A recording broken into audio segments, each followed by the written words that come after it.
ఒకప్పుడు సినిమా తారల్లోనే సెలబ్రిటీలు ఉండేవాళ్ళు, స్పోర్ట్స్ స్టార్స్లోనే సెలబ్రిటీలు ఉండేవాళ్ళు.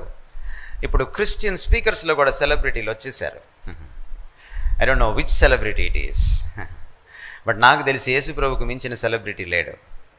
ఎందుకంటే నా దృష్టిలో సెలబ్రిటీ అంటే నేను నా లైఫ్ని సెలబ్రేట్ చేసుకోవాలి, అటువంటి వాడే నాకు సెలబ్రిటీ.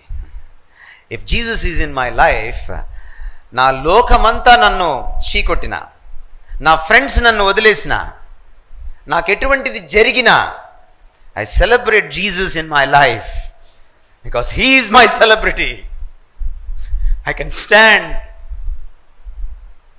మీ విశ్వాసం ఈ రోజున ఆ లెవెల్లో ఉంటే, మీ కమిట్మెంట్ ఆ లెవెల్లో ఉంటే, and everything is okay my friend, it's easy to believe.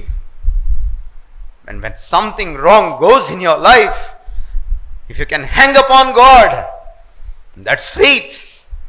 And you need grace for this faith. ఇది నీ గొప్పతనం కాదు, నా గొప్పతనం కాదు.